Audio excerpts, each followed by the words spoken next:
আমরা বিজয়ের দ্বারপ্রান্তে। এটা আমাদের দ্বিতীয় মুক্তিযুদ্ধে জনগণের বিজয়।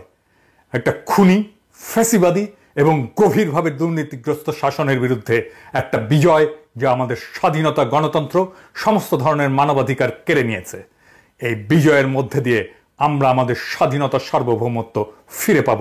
যে স্বাধীনতা, সার্বভৌমত্ব, মানবিক আর নাগরিক অধিকার এবং জাতীয় মর্যাদা এই ফ্যাসিবাদী গণহত্যাকারী হাসিনা ভারতের পায়ে আত্মাহুতি দিয়েছিল শুধুমাত্র ক্ষমতায় থাকার জন্য এবং দেশের সমস্ত সম্পদ লুট করার জন্য। আমাদের জনগণ, বিশেষ করে আমাদের নির্ভীক ছাত্ররা এই বর্বর রাষ্ট্রদ্রোহী শাসনের বিরুদ্ধে জেগে উঠেছে। মহাকাব্যিক সংগ্রামে তারা আমাদের এই বিজয়ের মুহূর্তে পৌঁছে দিয়েছে। আগামী কয়েক ঘন্টা এবং আগামী কয়েকদিন জনগণ এবং একটা দেশ হিসেবে, একটা জাতি হিসেবে আমাদের ভবিষ্যতের জন্য খুবই গুরুত্বপূর্ণ। সশস্ত্র বাহিনীকে এখন ফ্যাসিবাদ থেকে স্বাধীনতায় উত্তরণকে ত্বরান্বিত করার জন্য তাদের উপরে অর্পিত পবিত্র দায়িত্ব পালনের জন্য আমি আহ্বান জানাচ্ছি, যেন তারা তাদের উপরে অর্পিত মহান দায়িত্ব পালনের মাধ্যমে আমাদের স্বাধীনতা, সার্বভৌমত্ব, জাতীয় মর্যাদা রক্ষার ক্ষেত্রে ভূমিকা রাখতে পারে। এই দায়িত্ব পালনের জন্যই আমাদের সশস্ত্র বাহিনী রয়েছে। সেনাপ্রধান হিসেবে জেনারেল ওয়াকার শান্তিপূর্ণভাবে ক্ষমতা হস্তান্তরের প্রক্রিয়াকে ত্বরান্বিত করার ক্ষমতার একেবারে কেন্দ্রে আপনি আছেন। প্রত্যেক মুহূর্ত খুবই গুরুত্বপূর্ণ এবং ঘড়ির কাঁটা টিক টিক করে অগ্রসর হচ্ছে। আপনাকে দ্রুত সিদ্ধান্ত নিতে হবে এবং কাজ করতে হবে। আমি আপনাকে সেনাবাহিনীর এক উত্তাল সময় থেকে শিক্ষা নেওয়ার আহ্বান জানাই।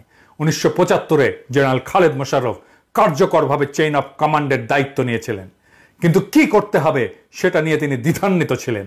যেই পদক্ষেপগুলি তার নেওয়ার দরকার ছিল সেটা তিনি নেননি, অহেতুক বিলম্ব করেছিলেন। অবশেষে যখন সিদ্ধান্ত নিতে গেলেন, পদক্ষেপ নিতে গেলেন, তখন অনেক দেরি হয়ে গেছে। সে ভারতের পদলেহী এমন সন্দেহে তার নিজের বাহিনী তাকে হত্যা করে। অথচ আমরা জানি সে একজন সচ্চা জাতীয়তাবাদী ছিল, কোনোভাবেই সে ভারতপন্থী ছিল না।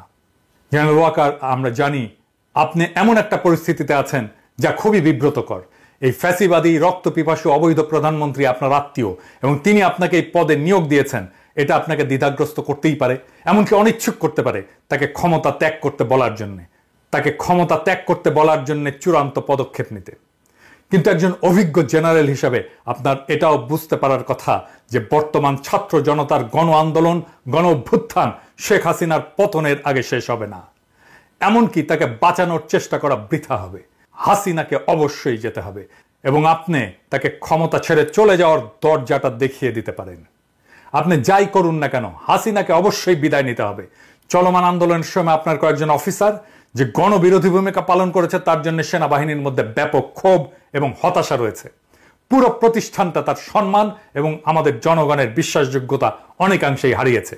যদি আপনি আপনার কাজ না করেন, তবে সেনাবাহিনীতে অনেকেই থাকবেন যারা অলস বসে থাকবে না এবং নীরবে কষ্ট সহ্য করে যাবে না।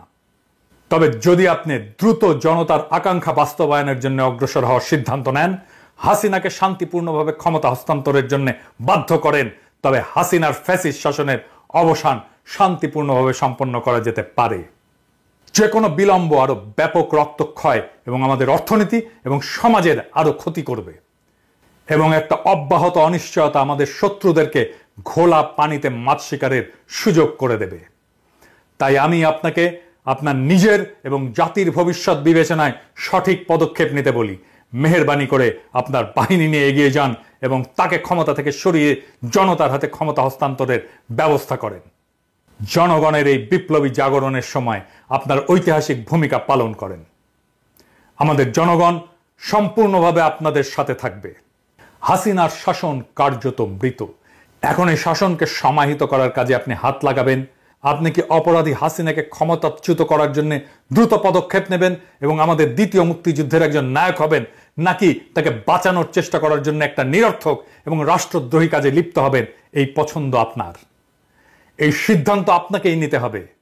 আপনি এই একটা পদক্ষেপেই সেনাবাহিনীর হৃত গৌরব ফেরাতে পারেন, নয়তো জেনারেল খালেদ মোশাররফের দুর্ভাগ্যজনক পরিণতি বরণ করতে পারেন। আমরা আশা করব আপনি এই ঐতিহাসিক মুহূর্তে জনতার পক্ষে দাঁড়িয়ে সেনাবাহিনী নামের এই ইনস্টিটিউটকে রক্ষা করবেন। সৃষ্টিকর্তা আপনাকে সঠিক সিদ্ধান্ত নেওয়ার তৌফিক দেন। ইনকিলাব জিন্দাবাদ।